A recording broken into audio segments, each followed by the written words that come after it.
पहला, भगवान जी ने अपने भक्तों को शर्त लगाया, मानी कर्म करे, कितने भी कर्म करे, पर ये सब मेरे लिए करे, संसार के लिए नहीं। मानी पहली शर्त, मेरे भक्तों को चाहिए कि अपने सारे कर्म मेरे लिए ही करे। अब जब ये बात कहा जाता है कि भाई सारे कर्म भगवान के लिए करे, तो फिर वो भगवान का ही होकर रहेगा ना, वो घर में क्या करेगा, घर में कौन रख लेगा उसे। जो कुछ करे भगवान के चरणों में समर्पित करे, और रहे घर में, कैसे रहने देगा कोई। इसलिए असली घर बन जाएगा तो नकली से मुंह छूट जाता है। मूल चीज है ना, भगवान इस बात को, इस सिद्धांत को रख रहा है, तो भगवान का सिद्धांत तो सर्वश्रेष्ठ होता है ना। तो वह सर्वश्रेष्ठ सिद्धांत को कितने सहजता से बता रहा है। यदि बहुत लोग हैं भाई कर्म करने की आदत ही पड़ गई, तो चल तू कर सब कर्म, सब कर्म कर, पर वो मेरे लिए करना। और धीरे धीरे उनको करते समय मेरे स्मरण का अभ्यास बढ़ा। मानी भगवान सदानंद जी का मत और श्री कृष्ण जी का मत, दोनों को देखिए। भगवान सदानंद जी ने भी ये कहा कि भाई स्मरण सदा ही बना रहे, तो वो सदा सहज समाधि लगती रहती है, संसार दिखाई नहीं देता, सहज समाधि भली। साधो भाई सहज समाधि भली। सहज समाधि क्या है? सब कुछ देखते हुए केवल एकमात्र भगवान दिखाई दे रहा हो, सब कुछ करते हुए एकमात्र भगवान के लिए ही करता हो, बोलते हुए केवल भगवान का स्मरण हो रहा हो, भगवान की चर्चा कर रहा हो, तो वो सहज समाधि में है, उसको तो सहज में ही समाधि मिली हुई है। उद्धव जी, मेरे भक्तों को चाहिए कि अपने सारे कर्म मेरे लिए करें, और धीरे धीरे उनको करते समय मेरे स्मरण का अभ्यास बढ़ाएं। माने मेरे स्मरण का अभ्यास करें। जब अभ्यास करेंगे तो वह धीरे धीरे धीरे धीरे आपकी वाणी में वो शब्द मतलब बोलने लग जाएगा। जैसे आपने अभ्यास किया संसार में गलत शब्दों का, तो गलत शब्द आप अच्छे शब्द बोलते समय भी पहले गलत शब्द का प्रयोग कर जाएंगे, बहुत अच्छा शब्द कहने से पहले गाली देकर बोल जाएंगे। फिर वो इससे पूछा, आपने गाली दिया? तो उसको पता ही नहीं मैंने कब दिया। नहीं, गाली कब दिया? मैंने तो ये कहा, मैंने तो आपसे ये कहा। तो उसके पहले क्या कहा? तो गाली देकर ही उस शब्द को बोला, क्योंकि वो अभ्यास में पड़ गया। संसार में जैसे परिवार में जैसी स्थिति में आदमी पलता पुसता है, ऐसा ही उस पर संस्कार भी पड़ता है। सबसे बड़ा भयंकर मतलब आदमी पे जैसा परिवार होगा ना, ऐसा उस पर गुण दोष निश्चित निहित होंगे। कोई बिड़ले की बात नहीं कर सकता, अधिकांश संगति से असर पड़ता है, संगति का बहुत बड़ा असर पड़ता है।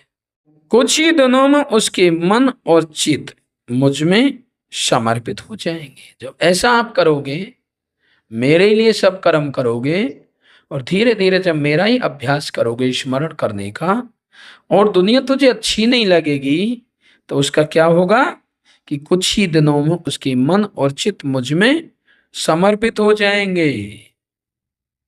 उनके मन और आत्मा मेरे ही धर्म में रम जाएंगे। माने उनका जीवात्मा और शरीर मेरे ही धर्म में रम जाएगा।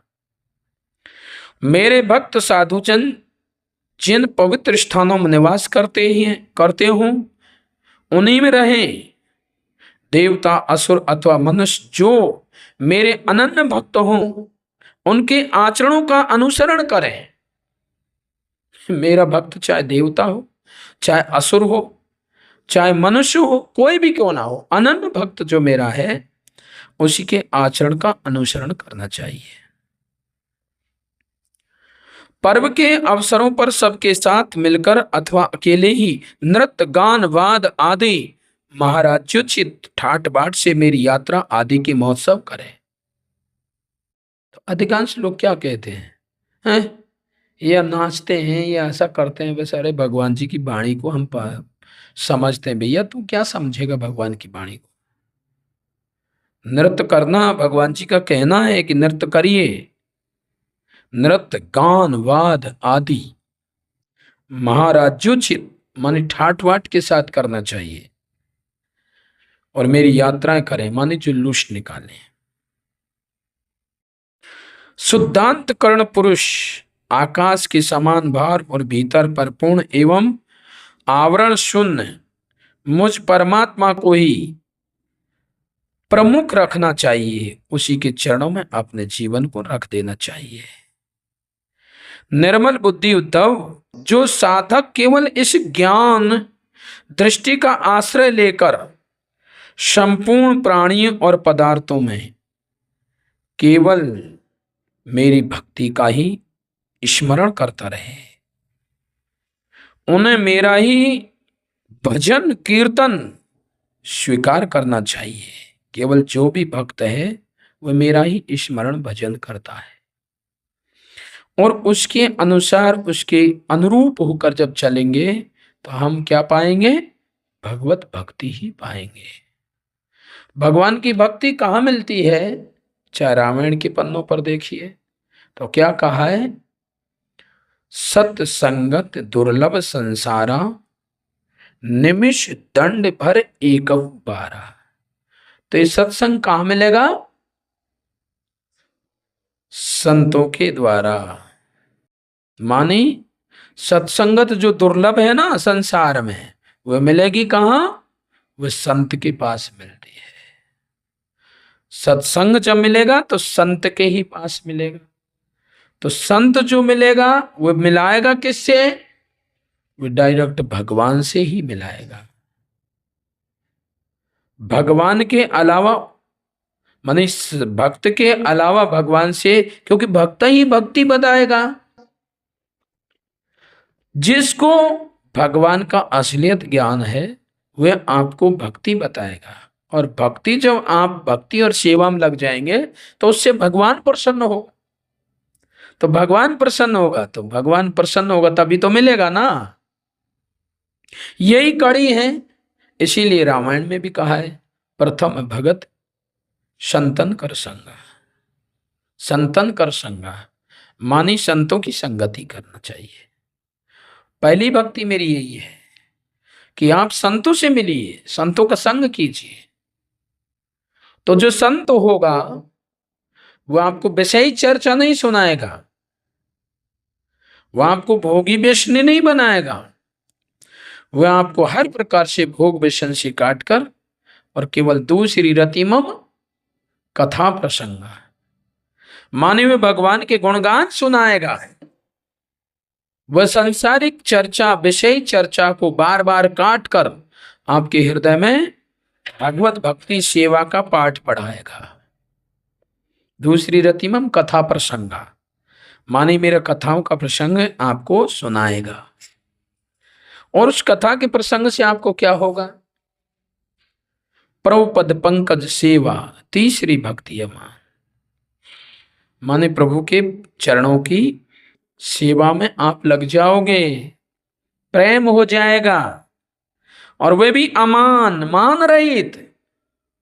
कभी भी ये नहीं कर सकता मैंने किया है, अमान। तीसरी भक्ति अमान। चौथी भक्ति मम गुण गने। जो चौथी भक्ति, जब आप ये तीसरी भक्ति को समझ जाओगे, भक्ति सेवा करोगे तो गुणगान होने लग जाएगा, आपको भगवत चर्चा होने लग जाएगी। ऑटोमेटिक भगवत चर्चा होने लग जाएगी, गुणगान गाने लग जाएंगे उस भगवान का, और सारी चर्चाएं फीकी पड़ जाएंगी, संसार के विषय फीके पड़ जाएंगे, और एक आपके चित पटल पर केवल भगवान की चर्चा समझ में सामने आने चालू हो जाएगी। जिससे भी आप करोगे भगवत चर्चा करोगे, आपको जहां भी निमंत्रण मिलेगा भगवत चर्चा का ही निमंत्रण मिलेगा। गीत गोठों को नहीं मिलेगा, किस्सा कहानियों का नहीं मिलेगा, सत्संग का ही निमंत्रण मिलेगा, भगवत चर्चा सुनाने का ही मौका मिलेगा। तो तीसरी भक्ति अमान, चौथी भक्ति मन गुणगणे, करे कपट तजगान। माने कपट और छल को त्याग कर, तज कर और मेरा गुणगान करें, ये चौथी भक्ति है। मंत्र जाप मम दृढ़ विश्वासा, पंचम भगत सुभेद प्रकाशा। मानी मेरे नाम का सदा स्मरण करता रहे। मंत्र जाप मम दृढ़ विश्वास। मंत्र क्या है हमारे लिए? भगवान का स्मरण, भगवान का स्मरण। तो जब जो अवतार है उसी का नामोच्चारण करना मंत्र है, उन्हीं का स्मरण करना, उसी से प्रेम करना, यही मंत्र है। मंत्र जाप मम दृढ़ विश्वासा, मुझ पर दृढ़ विश्वास होगा तब वह उस स्मरण को करेगा, नहीं तो मुख से वर्तमान का नाम नहीं आएगा। जैसे ही कहीं भगवत अवतारियों के बच्चों के बीच में पड़ गया, भगवत अवतारी के बच्चों के बीच में पड़ गया, तो और पूर्व अवतारियों का गुणगान गाएगा, पर वर्तमान जैसे ही आएगा तो जबान बंद होने लग जाएगी। क्यों भाई? क्योंकि वो संतों के बीच में नहीं बैठा ना, प्रथम भक्ति उसने किया नहीं। संतों के बीच संत कौन होता है? संत केवल मात्र भगवान या भगवान के सेवक के अलावा दूसरा कोई नहीं होता है।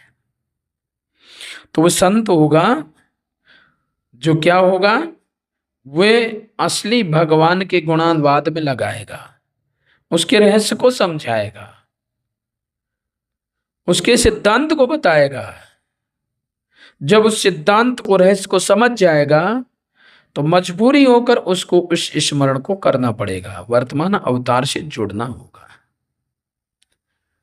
छठदम शील विरत बहुकर्मा, निरत निरंतर सज्जन धर्मा। छठवीं भक्ति में भगवान ने कहा है छठदम शील, माने जो 6 इंद्रियां हैं, 5 ज्ञानेन्द्रिय और 1 मन, इनका दमन कीजिए। माने ये विषयों की तरफ लेकर भागेंगे आपको, दमन कीजिए, माने प्रभु को समर्पित कर दीजिए। छठदम शील, 6 इंद्रियां आपका काम तमाम करती हैं, कर्म इंद्रियां नहीं करती गड़बड़। ज्ञान इंद्रिय ज्ञान कराती है, जब कर्म इंद्रियों को तो आदेश मिलता है। और एक मन, मन क्या है? विषयों को बढ़ाने की उत्प्रेरणा देता है, मानी गलत कार्यों को विषयों की तरफ ले जाने की उत्प्रेरणा देता है। इसलिए भगवान ने मन को समर्पण की कहा है। तन, मन और धन, 3 चीजें आपको फंसाने वाली है। तन है, मन है और धन है। अब ये तन है तो तन की चिंता लगी रहती है, मन है तो मन शैतानियत करा के विषयों की तरफ खींच ले जाता है। इंद्रियों से श्रेष्ठ क्या है? अर्थ है, विषय है। विषयों से श्रेष्ठ मन है। आपके पास इंद्रियां हैं, इंद्रियों में यदि विषय ही नहीं है तो आपका क्या बिगाड़ेंगे? इंद्रियां पड़ी रहें।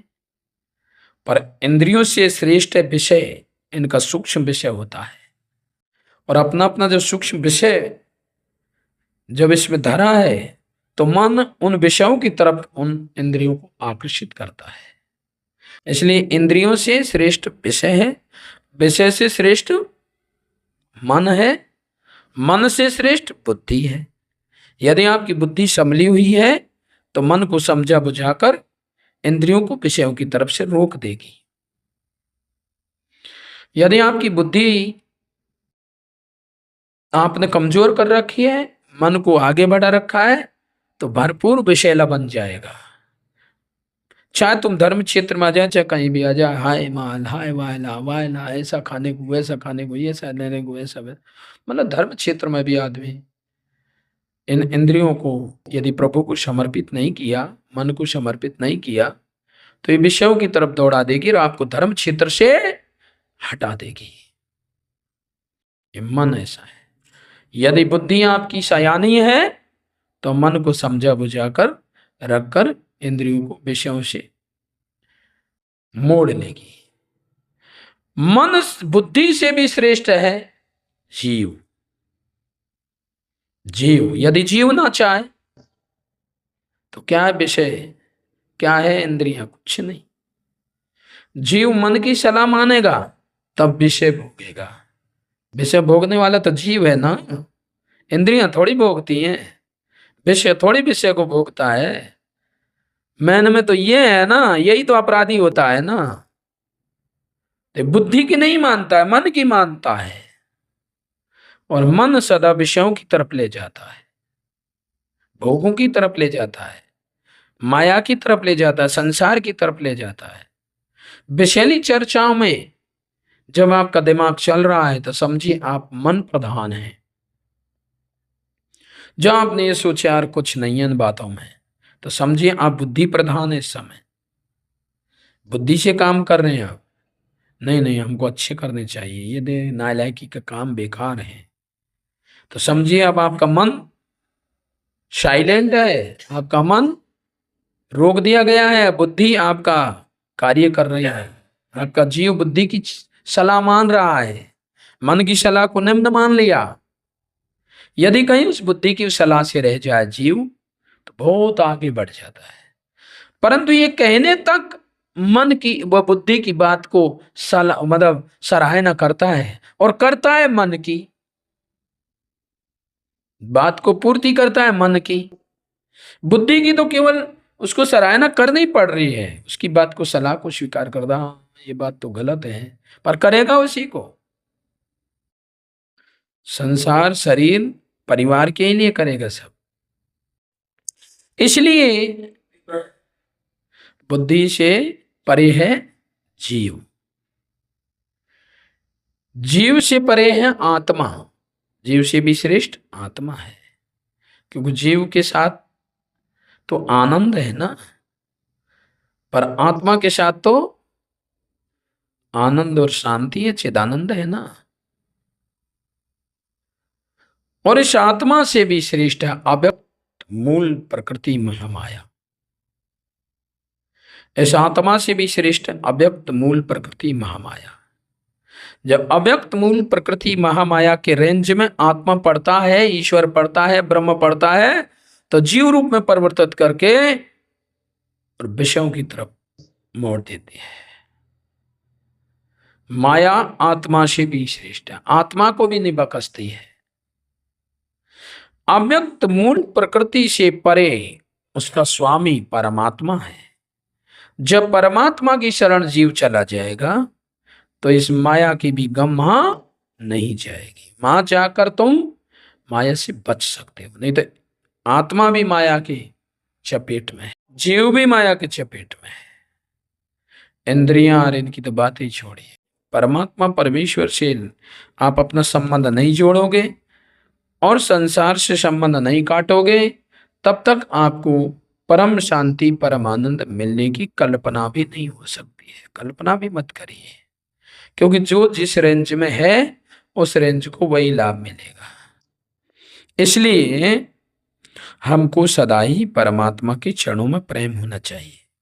जब निरंतर सभी नर नारियों में मेरी ही भावना की जाती है, तब थोड़े दिनों में साधक के चित्त से स्पर्धा, होड़, ईर्षा, तृष्णा, अहंकार आदि दूर हो जाता है। सभी नर नारियों को भगवान का ही मानी जीवात्मा अंश समझेगा। भगवान का ही अंश तो है पूरे धरती पर जितने भी जीव हैं। तो जब भगवान का ही अंश जब आप समझोगे तो फिर आप किसी से ना ईर्षा करोगे, ना द्वेष करोगे, ना डाह करोगे, क्योंकि वे एक ही परिवार के हैं, सब एक ही पिता के हैं। अपने ही लोग यदि हंसी करें तो करने दें, उनकी परवाह ना करें। मैं अच्छा हूं वह बुरा है, ऐसी देह दृष्टि को और लोक लज्जा को छोड़ दे कि लोग मुझे बुरा कह रहे हैं, मैं बुरा हूं ये अच्छा है। अरे जीवात्मा तो बुरा अच्छा नहीं है ना, जीवात्मा तो भगवान का है ना, वो कैसे बुरा हो जाएगा। अरे जिन माई बापों ने तुझे शरीर दिया वही तो बुरा हो सकता है, शारीरिक संसारिक हो लोगों ने। तो ये तो शरीर जो है मिट्टी का है ना, इसमें कौन सी बुराई विकृति, ये तो बुरा है ही है, आज नहीं तो कल ये तो बुराई है। ये तो मिट्टी बनना ही है। और जो तू है वो तो भगवान का अंश है, इसलिए तो पूरा हो ही नहीं सकता है। तो फिर क्यों ना मैं भगवान से जुड़ रहा हूं। यदि तुम भगवान से जुड़ोगे तो आप बुरे ही नहीं हैं। तुम तो भगवान के हैं ना, तो भगवान बुरा होगा तब तुम बुरे होंगे ना। और जब भगवान सबसे अच्छा है तो आप बुरे कैसे हो गए। परंतु आप अपने रूप को भूल गए और उस मायावी रूप को अपना रूप समझ बैठे। इसलिए हमें भांति भांति की आकृतियां सामने आती है। कोई काला है, कोई गोरा है, कोई टेढ़ा है, कोई मेढ़ा है, कोई काना है, कोई लूला है, कोई लंगड़ा है, कोई फलाना है।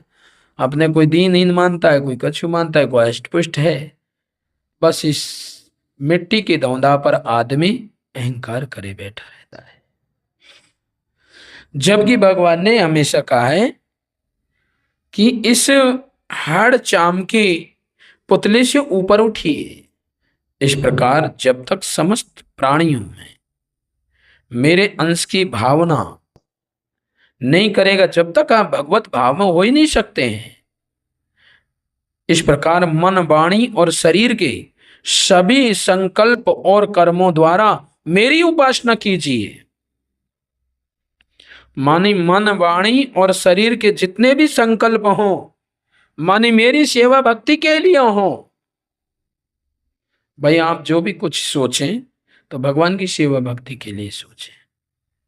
और ये कब होगा संभव, जब भगवत क्षेत्र में आप टिकोगे तब।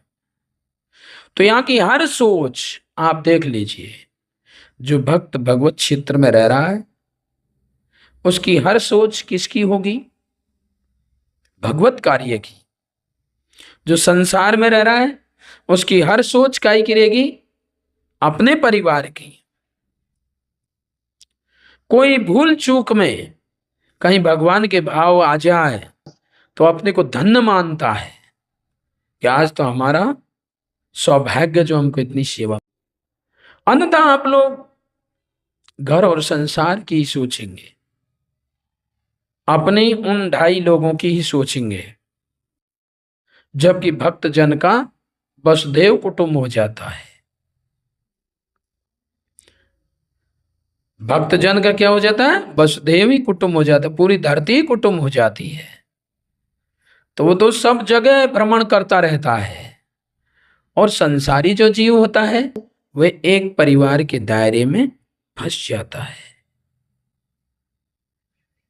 एक कुएं का मेंढका जो होता है वह कुएं में ही पूरा चक्कर लगाता रहता है और कहता है मैं धरती के चक्कर लगा रहा हूं।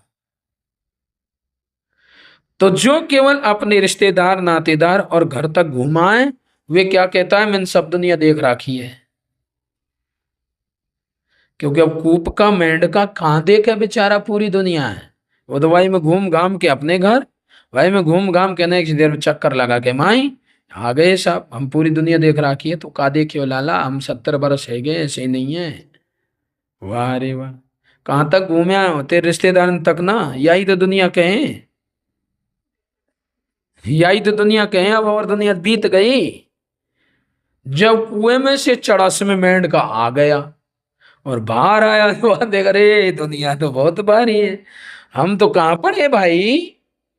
जब आप जैसे ही उस घर ग्रस्त से निकल कर जब धर्म में चलोगे तब आपको समझ में पड़ेगा कि वाह, भगवान का कैसा विचित्र खेल है। हम तो एक उस कूप के मेंढूक बने हुए हैं। और भी इसमें लिखा है कि कूप मेंढूक बनने और आप क्या हो,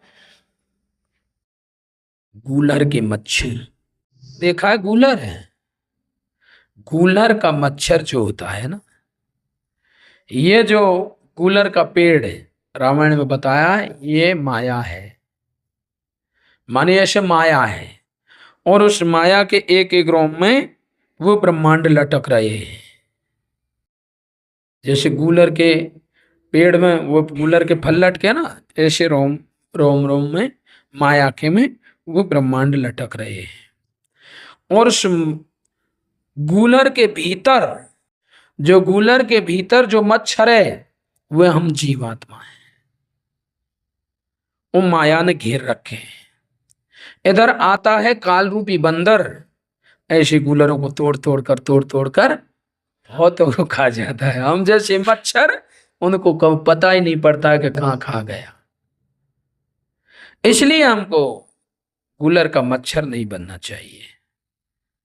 हमको इससे ब्रह्मांड और माया को बनाने वाले परमेश्वर की शरण में होना चाहिए। आज हमारा शुभ अवसर है।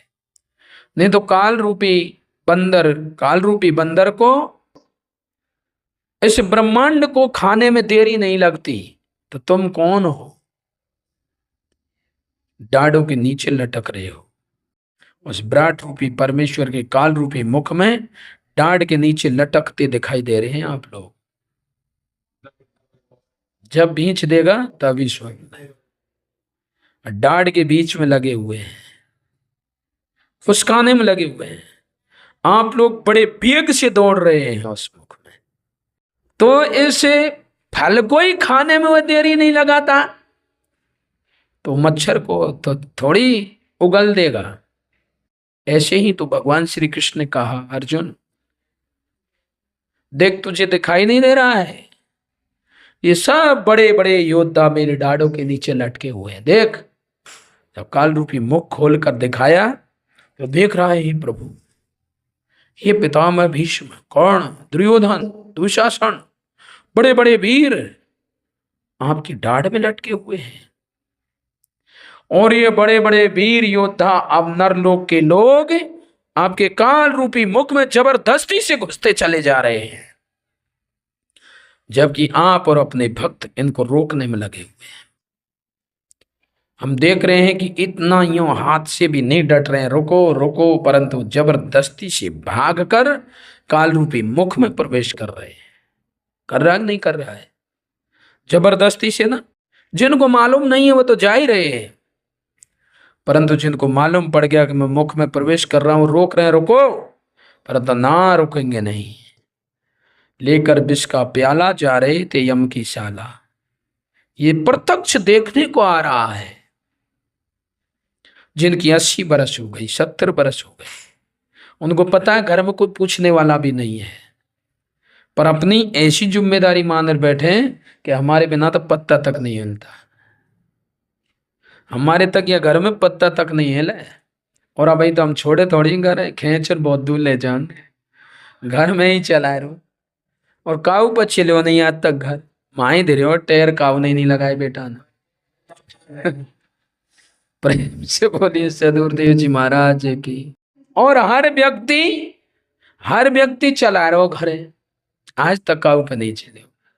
इसलिए भगवत कृपा से ये नरलोक के सारे लोग काल रूपी मुख में जबरदस्ती से जा रहे हैं और भक्त जन बचाने में लगे हुए। रुको रुको, नहीं झपकी लेते हैं, फिर तेजी से दौड़ते हैं। वो पता नहीं कितने वेग से दौड़ रहे हैं कि बचने की संभावना ही नहीं दिखाई दे रही है। हे अर्जुन, तू तो निमित्त है, ये तो सब ऑटोमेटिक दौड़ भी रहे हैं। इनको खाने के लिए तो मुख फैला रखा है। बचना है तो बच लीजिए, नहीं तो तू भी अपने मुख में प्रवेश कर। इसलिए हम आप सभी बंधु ये समझना चाहिए कि हम भगवान की भक्ति कैसे करें और हम वास्तव में भक्ति को कैसे समझें, और समझकर हम वास्तव में ही इसको समझने का प्रयास करना चाहिए। क्योंकि भक्ति का प्रयास यदि हमने नहीं किया तो करोड़ों करोड़ों जन्मों से उसका प्रयास जो हो रहा है वह आज हमें सारा का सारा फल मिल रहा है, जिसमें हमको साधु महात्माओं की संगति मिल गई, भगवत भक्तों की संगति मिल गई। और उस संगति को पाकर भी यदि हम भगवत धर्म को नहीं पहचाने, भगवत प्राप्ति को नहीं जाने, हमारे जीवन का कल्याण उद्धार नहीं जाने, तो फिर करोड़ों करोड़ों करोड़ों जिंदगियों में दुख उठाना ही पड़ेगा।